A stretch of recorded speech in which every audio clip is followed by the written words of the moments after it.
வணக்கம் viewers, welcome back. ஸ்கல்கேண்டி எவ்வளோ பழைய பிராண்ட் இல்லை, சொல்ல போனால் 2015, 16 அந்த டைம்லலாம் நான் ஒயர்ட் ஹெட்ஃபோன்ஸ் பற்றி பார்க்கும்போது நிறைய பிராண்ட்ஸ் அப்பயும் கூட இருந்ததுங்க.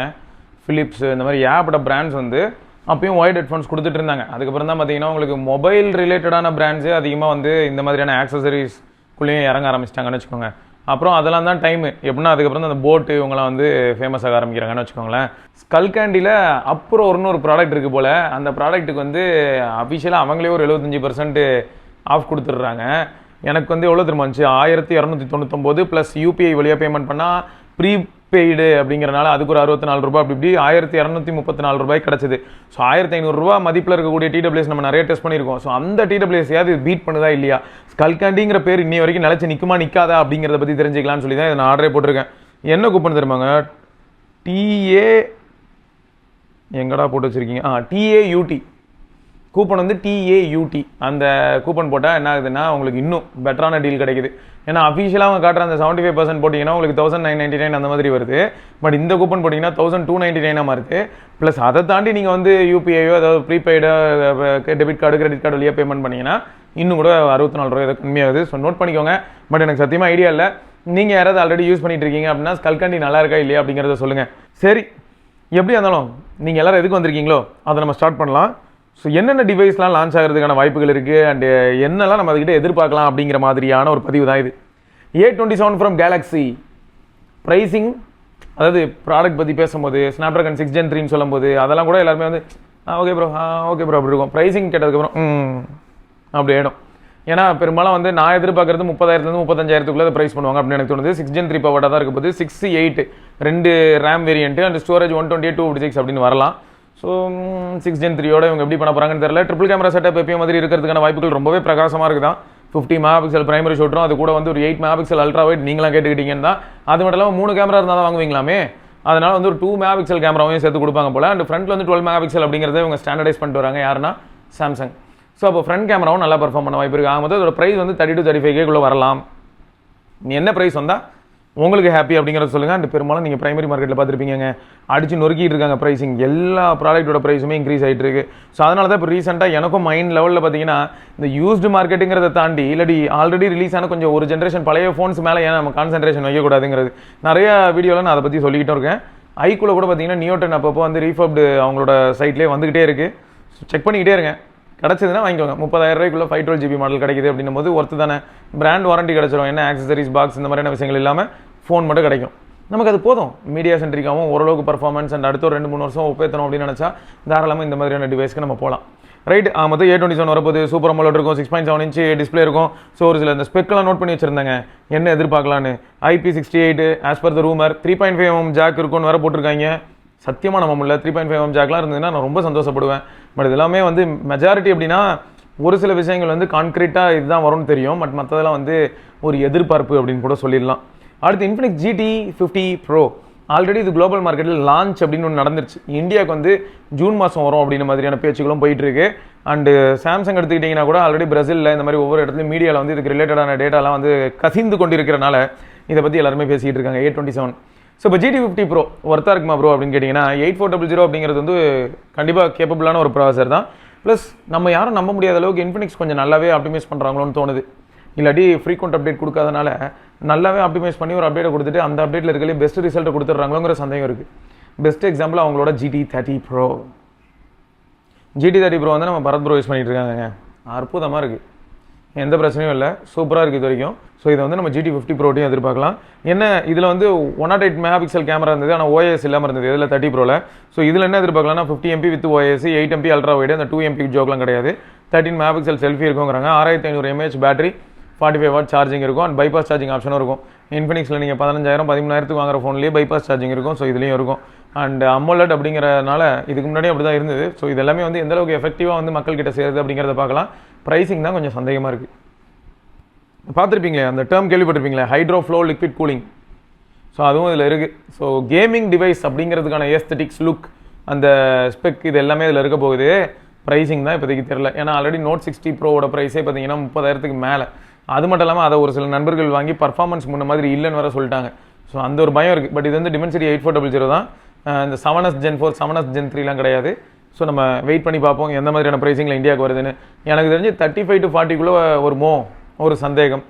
ஏன்னா Note 60 Proவோட ப்ரைஸை பார்த்ததுக்கப்புறம் இந்த தாட் வந்தது. ஸோ 35 to 40 இந்த ஃபோனை நம்ம எதிர்பார்க்கலாம் அப்படின்னு தோணுது. உங்களோட தாட் என்ன அப்படிங்கிறது மறக்காம கீழே கமெண்ட்டில் சொல்லுங்கள். ஸோ ஆக மொத்தம் இதுவும் வந்து ஓரளவுக்கு நல்ல மீடியா சென்ட்ரிக் அண்ட் பர்ஃபார்மன்ஸ் சென்ட்ரிக்கான ஒரு ஃபோனாக அமையறதுக்கான வாய்ப்பு இருக்குது. அண்ட் இந்த இன்ஃபினிக்ஸ் அண்ட் டெக்னோ இருக்காங்க இல்லையா, இவங்களோட போஸ்ட் ப்ராசஸிங் அல்காரிதம் வந்து சோஷியல் ரெடி ஃபோட்டோஸ் வரும். ஸோ இதுலேயும் அது கண்டினியூ ஆகணும். அப்புறம் Realme P4R இதை பற்றி நிறைய பேர் பேசிகிட்டு இருக்காங்க. நல்ல பேட்டரி லைஃப் கொடுக்கறதுக்காகவே ஒரு டிவைஸ் வருது. 6000 இல்லாட்டி 7000 mAh பேட்டரி இருக்கும், 45 வாட் சார்ஜிங் இருக்கும். ஏன்னா பெரும்பாலும் இப்போ வந்து இந்த 10,000லேருந்து 15,000க்குள்ளே இருக்கிற ஃபோன்லாம் கொஞ்சம் கோளாராக இருக்கும்போது அந்த இடத்துல உங்களுக்கு 15,000க்கு 7400 வரும் அப்படின்னு அவங்க எதிர்பார்க்குறாங்க. பட் என்னோட மனசில் என்ன தோணுதுன்னா, ஆல்ரெடி இப்போ தான் நீங்கள் Realme 16T அப்படிங்கிற டிவைஸை பற்றியான இன்ஃபர்மேஷன் பார்க்க ஆரம்பிச்சிருப்பீங்க. 6300 அதோட லீக்டு ப்ரைஸே 30K.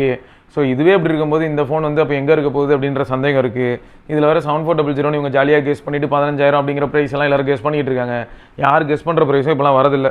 50 MP ஒரே கேமராங்க, கூட ஒரு 2 MP இது போன டெப்த் கேமரா ஏதாவது ஒன்று கொடுப்பாங்க.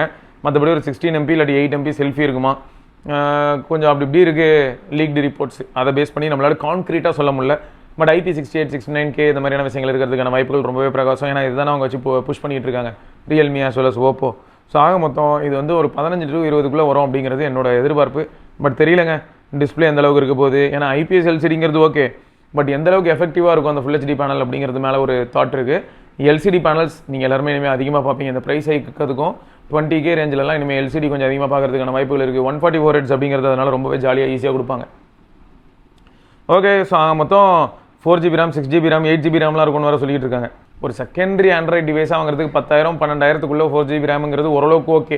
பட் அங்கேயே கூட நீங்கள் ஒரு 4 ஆப் கடையில் ட்ராவல் பண்ணால் ஃபஸ்ட் ஆப் மண்டையை போட்டுரும், ஞாபகம் இருக்கட்டும். அடுத்து iQOO Z11ங்க. iQOO Z11X இந்த மாதிரியான டிவைஸ் பற்றி நீங்கள் பார்த்துருப்பீங்க. அதெல்லாம் ரிலீஸ் ஆகும்போது நம்ம வந்து ஃபஸ்ட் டேவே வாங்கியிருந்தாங்கன்னா ஒரு சிலர் 17,000க்குலாம் வாங்கியிருப்பாங்க. இப்போ அதெல்லாம் வந்து அமோகமாக 22 23 இந்த மாதிரியான ப்ரைஸில் பார்க்க முடியுது. எல்லாமே ப்ரைஸ் ஹைக் ஆகி போயிட்டுருக்கு. ஸோ அந்த அடிப்படையில் தான் ஓகே. இது வந்து 7S Gen 4 இருக்கும்னு சொல்கிறாங்க. அப்புறம் உங்களுக்கு ஸ்டோரேஜ் ஆஸ்பெக்டில் ஆனால் சைனாவில் வந்து 8500 சரி ஏதோ ஒன்று. ஸ்டோரேஜை பொறுத்த வரைக்கும் உங்களுக்கு LPDDR4X ரேமும் UFS 3.1 ஸ்டோரேஜும் இருக்கும் அப்படின்னு சொல்லியிருக்காங்க. ரேமும் ஸ்டோரேஜும் 812 வேரியன்ட் இருக்கும் அப்படின்னு சொல்கிறாங்க. சரி, ஸ்டோரேஜ் வந்து 256GB இருக்குதா அப்படின்னு பார்ப்போம் வேரியண்ட்டை பொறுத்த வரைக்கும். இல்லாட்டி பேஸ் வேரியண்ட் எப்பயும் மாதிரி ஒரு 128 வச்சு உருட்டிட்டு ஒரு 256GB கொடுக்கறதுக்கு வாய்ப்பு இருக்குன்னு வச்சுக்கோங்களேன். 6.83 inch AMOLED பேனல் இருக்கும், 144 Hz ரெஃப்ரெஷ் ரேட் இருக்கும், 1.5K பேனலாக இருக்கும். ஸோ 5000 nits வரைக்கும் பீக் பிரைட்னஸ் போகும். எல்லாமே ஆல்ரெடி இருக்கக்கூடிய ஒரு சில iQOO அண்ட் Vivo ஃபோன்ஸ் அடிப்படையை கொண்டு அதே மாதிரி தான் இருக்கும். அண்ட் IMX882 வித் OIS, அதாவது 50 MP கேமரா, ஒரு 2 MP depth and 32 MP selfie camera. இதுதான் எக்ஸ்பெக்டட். 9000 mAh ஒரு பக்கமும் 7200 mAh ஒரு பக்கமும். ஸோ ஒவ்வொரு இடத்துல ஒன்று பார்க்குறேன். 9020 mAh வருதான்னு பார்ப்போம். 90 watt வயர்டு, அப்புறம் பைபாஸ் சார்ஜிங் இந்த மாதிரியான விஷயங்கள். மிலிட்ரி கிரேட் சர்டிஃபிகேஷன் இருக்குது, NFC இருக்கும்லாம் வர சொல்கிறாங்க. ஆனால் எம்மதோட ப்ரைஸ் வந்து 35K அந்த மாதிரி இருக்கும் அப்படின்னு சொல்லிக்கிறாங்க. இதெல்லாம் பற்றி உங்களோட தாட் என்ன அப்படிங்கிறத மறக்காம கீழே கமெண்ட்டில் சொல்லுங்கள். ஆனால் ஒரு விஷயங்க, இந்த மாதிரியான ஃபோன்ஸ்லாம் வர வர ஒரு ஜென்ரேஷன் பழசு இல்லாட்டி ஒரு 1.5 வருஷம் பழைய ஃபோன்லாம் வந்து அதோட மரியாதை மதிப்பெல்லாம் கூடிக்கிட்டே போகுது. போவா 8 வரை வருதாங்க. MediaTek 7100 வரும் அப்படின்னு சொல்லிக்கிட்டு இருக்காங்க. 6GB RAM 8GB RAM வேரியண்ட்டாக இருக்கும். 128 256 UFS 2.2 இருக்கும்னு சொல்லி எதிர்பார்க்குறாங்க. And 6.76 inch AMOLED panel, 144 Hz. என்னையா இது வர வர எல்லாருமே 120 Hzலேருந்து அப்படியே 144 வந்து நார்மலைஸ் பண்ணிக்கிட்டு வரீங்க. அந்த 144 Hz தான் ஏதாவது கேமில் வருமானு பார்த்தா ரொம்பவே சப்ஜெக்டிவ். எல்லா கேம்லேயும் சப்போர்ட் பண்ணாது. UI லெவலில் எங்கேயாவது இன்டெகிரேட் பண்ணி வச்சிருந்தாலும் நான் யூஐயில் இன்ட்ராக்ட் பண்ணும்போது எல்லா இடத்துலையும் தெரியுமான்னு பார்த்தா ப்ராசர் கொஞ்சம் கோளாராக இருந்ததுன்னா ஆட்டோமேட்டிக்காக வந்து ஹிக்கப்ஸ் இருக்க தான் செய்யும். ஸோ அப்போ இவ்வளோ ஸ்மூத்தான ஒரு சில விஷயங்கள் எல்லாம் பாயிண்ட் எடுத்து வச்சாலுமே அது எஃபெக்டிவாக நான் ஃபீல் பண்ண முடியாது. பட் தெரில, பார்க்கலாம். ஸோ இதுவும் வந்து 25,000 அந்த மாதிரியான ப்ரைஸில் வருங்கிறாங்க. ஐயோ, இதெல்லாம் பார்க்கும்போது எங்கே போய் முடிய போகுதுன்னு தெரியலையே. ஸோ 7750 mAh இருக்கலாம், 45 வாட் சார்ஜிங் இருக்கலாம்னு சொல்லியிருக்காங்க. பார்ப்போம். 15S ரொம்ப நாளாக எல்லாரும் வெயிட் பண்ணிட்டு இருக்காங்க. விக்கியும் அதான் கேட்டுட்டு இருக்காங்க, காம்பேக்ட் ஃபோன் இப்போ தான் வரப்போகுதுன்னு. பட் இதோட ப்ரைஸ்லாம் வந்து குறையா இருக்கிறதுக்கு வாய்ப்பே இல்லைங்க. அநேகமாக 65,000 அந்த மாதிரியான ப்ரைஸ்க்கு வரும்னு நினைக்கிறேன். பட் மற்றபடி வந்து விக்கி ஆசைப்பட்டுக்கிட்டு இருக்கிற ப்ரைஸ் வந்து 50,000ன்றான். அந்த ப்ரைஸ்க்குலாம் 13S வந்து இப்போ 13S தான் இருக்குது. பட் இது வந்து அந்த ப்ரைஸ்க்குலாம் வர வாய்ப்பே இல்லைங்க. ஸோ Snapdragon 8 Elite Gen 5 இருக்கும், 12GB RAM 16GB RAM model இருக்கும்னு வேறு சொல்கிறாங்க. ரேம் தான் இப்போ பெரிய பிரச்சனையாக இருக்குது மெமரி ரிலேட்டட் ஆஸ்பெக்டில் பார்க்கும்போது. 16GB இருந்ததுன்னா ஹாப்பி தான், பட் இருக்குமான்றது ரொம்ப சந்தேகம் தான். கேமரா பொறுத்த வரைக்கும் 50 MP ஒரு ப்ரைமரி ஷூட்டரும் 50 MP டெலிஃபோட்டோவும் இருக்கும்னு சொல்கிறாங்க. ஓகே. ஸோ மொத்தம் நம்மளுக்கும் சைனாவுக்கும் ஏதாவது வித்தியாசமே இல்லாமல் வருமா, இல்லாட்டி நமக்காக எக்ஸ்க்ளூசிவாக ஏதாவது ஒரு சில விஷயங்கள் பண்ணுவாங்களா? சிறப்பான தரமான சம்பவங்கள்லாம் இனிமேல் தான் நடக்க போகுது. ஆனால் காம்பேக்டான ஃபோனில் வந்து 7000லேருந்து 7500 mAh பேட்டரி இருந்ததுன்னா மிரட்டிடலாங்க. பேட்டரி லைஃப் வந்து கிரேசியாக இருக்கிறதுக்கான வாய்ப்புகள் இருக்குது. ஆல்ரெடி கலர் ஓஎஸ் இந்த இடத்துல கொஞ்சம் நல்ல இமேஜோட தான் சுற்றிக்கிட்டு இருக்குது. ஸோ அது ஒரு பெரிய ப்ளஸ்ஸு. எட்ஜி 70 மே மாதம் லான்ச் ஆகும்னு சொல்லிக்கிட்டு இருக்காங்க. Edge 70 bro plus. ரொம்ப நாள் கழிச்சு இந்த ப்ரோ ப்ளஸ் இந்த மாதிரியான மாடல்லாம் கேள்விப்படுறீங்கன்னு நினைக்கிறேன். இதில் வந்து உங்களுக்கு Dimensity 8500 இருக்கும். 12GB 16GBன்னு இதுக்கும் சொல்கிறாங்க. 6.8 inch POLED இருக்கும். 144 Hz. ஐயா எல்லாருமே ஒரே கடையில் தான் போய் வாங்கிட்டு வரீங்களா அப்படின்னு தான் இருக்குது. 50,000 கிட்ட ப்ரைஸ் ஆகும்னு சொல்கிறாங்கங்க. ஆல்ரெடி சிக்னேச்சர் அப்படின்ற ஒரு ஃபோன் இருக்குது. கார்டு ஆஃபர்லாம் போட்டு வாங்கினா நமக்கு 52,000 கிடைக்குது அப்படின்னும் போது அதை வாங்குறது புத்திசாலித்தனமாக இருக்குமா, இல்லாட்டி இதை வாங்குறது புத்திசாலித்தனமாக இருக்குமா? நீங்களே சொல்லுங்கள். சிக்னேச்சர் 7 வருஷம் அப்டேட்டோட வரும். கண்டிப்பாக இது 7 வருஷம் அப்டேட்டோட வருமானு தெரியாது. அண்ட் அது வந்து Snapdragon 8 Gen 5 இருக்குது. இது வந்து 8500 இருக்க போகுது. 8 Gen 5லேயே ஆடியோ குவாலிட்டி ஒரு கூத்தாக தான் இருக்குது. அப்படி இருக்கும்போது இதில் எப்படி இருக்குமோ அப்படின்ற ஒரு கேள்வியும் வருது. ஸோ இதெல்லாம் வந்து மார்க்கெட்டில் எந்த லெவலுக்கு இம்பாக்ட் ஏற்படுத்தும்? 6500 mAh பேட்டரிங்கிறது ஒரு பெரிய ப்ளஸ் தான். 90 வாட் சார்ஜிங் இருக்கணும்னு சொல்லிட்டு இருக்காங்க. பட் தெரியல. பட் காத்திருந்து பார்ப்போம். இது தவிர வந்து மோட்டோல G37 பவர் மாதிரியான டிவைஸ் வந்து மே 19 ரிலீஸ் ஆகும் அப்படின்னு சொல்லியிருக்காங்க. G37 பவருங்க. ஃப்ளிப்கார்ட்டில் ஆல்ரெடி லிஸ்டிங்கில் நீங்கள் பார்க்க முடியும். இதில் என்ன இல்லைன்னா G37 6400 தான். G37 பவரும் 6400 தான் இருக்கும் போல். இது வந்து என்ன 5200 mAh பேட்டரி. பவர்னு வரும்போது 7000 mAh பேட்டரி இருக்கும். 30 வாட் சார்ஜிங் கொடுக்குறாங்க. ஸோ இந்த செக்மெண்ட்லேயே ஃபஸ்ட் டைம் வந்து military great with Gorilla Glass 7 போட்டு வச்சுருக்காங்க. செக்மெண்ட்ஸ் மோர் டியூரபிள் ஃபோனா? சரி ஓகே, ஃபஸ்ட் டைம்னு கிளைம் பண்ணல. மற்றபடி 6.7 inch 120 Hz டிஸ்பிளே தான் இதில் இருக்குது. 50 மெகாபிக்சல் குவாட் பிக்சல் கேமரா. சரி, 3.5mm ஜாக் இருக்குங்க. ஒரு நல்ல விஷயம். அப்போ பவரில் இருக்கா இல்லையா? பவரை கிளிக் பண்ணியிருக்கேன்.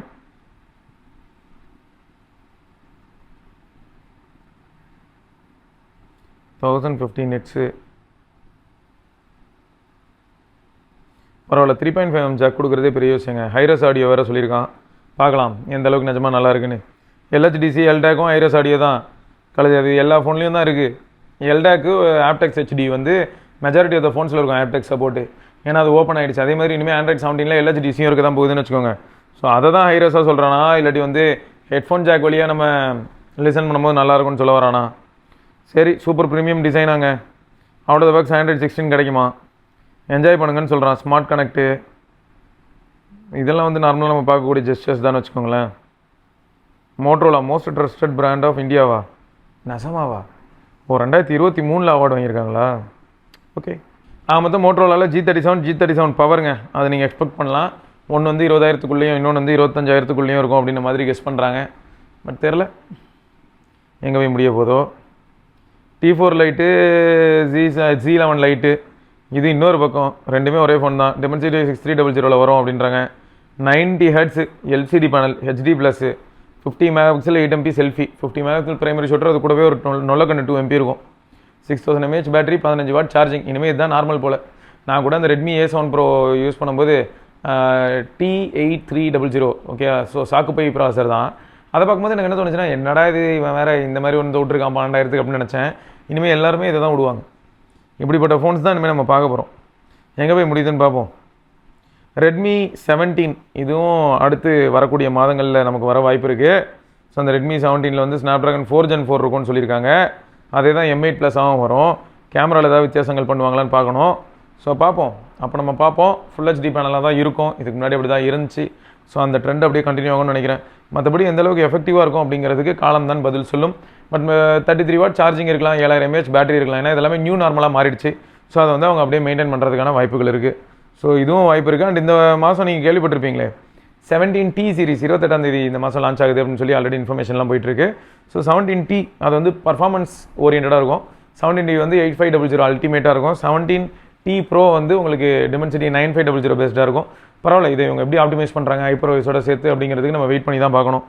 பட் பெரும்பாலும் வந்து இதோட ப்ரைஸிங் தான் வந்து நீங்கள் ஆல்ரெடி மார்க்கெட்டில் பார்த்துருப்பீங்க. 17T அது வந்து 70,000 கிட்ட இருக்கும் அப்படிங்கிறாங்க. 17T Pro 1 லட்சம் கிட்ட இருக்குங்கிறாங்க. அகைன் இது எல்லாமே கன்சியூமர்ஸ் கையில் தான் இருக்குது. அவங்க தான் டிசைட் பண்ண போகிறாங்க whether to go with phones like this or கொஞ்சம் பழைய ஃபோனுக்கு போயிடுவோம் அப்படின்னு நினைக்கிறாங்களா பார்ப்போம். ஆனால் இப்போ பெரும்பாலும் இருக்கிற ஃபோன்ஸோட ப்ரைஸ் எல்லாம் பார்க்கும்போது அல்லு விடுதுங்க. 1,40,000 1,50,000 1,60,000 1,80,000 ஃப்ளாக்ஷிப்னா அப்படி தான். மிட்ரேஞ்ச் ஃபோனெல்லாம் 40,000 50,000. முன்னெல்லாம் நம்ம வந்து ஃப்ளாக்ஷிப் கில்லராக பார்த்த ஃபோன்ஸ்லாம் இப்போ 80,000 ஏதோ ஒன்று. மொத்தம் 17Tல 6,500 mAh பேட்டரியும், 17T ப்ரோவில் 7,000 mAh பேட்டரியும், 17T ப்ரோவில் வந்து 100 வாட் சார்ஜிங்கும், 17Tல வந்து 67 வாட் சார்ஜிங்கும், இதெல்லாம் தான் நீங்கள் எதிர்பார்க்கலாம். பார்ப்போம் இந்த ப்ரைஸிங்க்கு இதை யாராவது கன்சிடர் பண்ணுவீங்களா இல்லையாங்கிறத மறக்காம கமெண்ட்டில் சொல்லுங்கள். ஸோ இதை தாண்டி இன்னும் நிறைய டிவைசஸ் வரப்போகுது என்னவோ உறுதி தான்.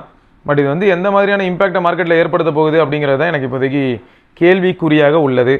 ஸோ தங்களுக்கு ஏதேனும் தெரிந்தால் மார்க்கெட் அனலைஸ் பண்ணி நீங்கள் ஏதாவது பார்த்து வச்சுருந்தீங்க அப்படின்னா, செகண்ட்ஸ் மார்க்கெட்டாக இருந்தாலும் சரி, இல்லாட்டி பிரைமரி மார்க்கெட்டாக இருந்தாலும் சரி, அதில் எந்த மாடல் உங்களுக்கு ரொம்ப இன்ட்ரெஸ்டிங்காக இருக்குது அப்படிங்கிறத மறக்காம கமெண்ட்டில் சொல்லுங்கள். ஓகே, ஸோ இதோட நம்ம இன்னொரு பதிவில் சந்திப்போம். அதற்கு விடைபெற்றுக் கொள்வது சிவபரணி. பார்க்கலாம். பாய்.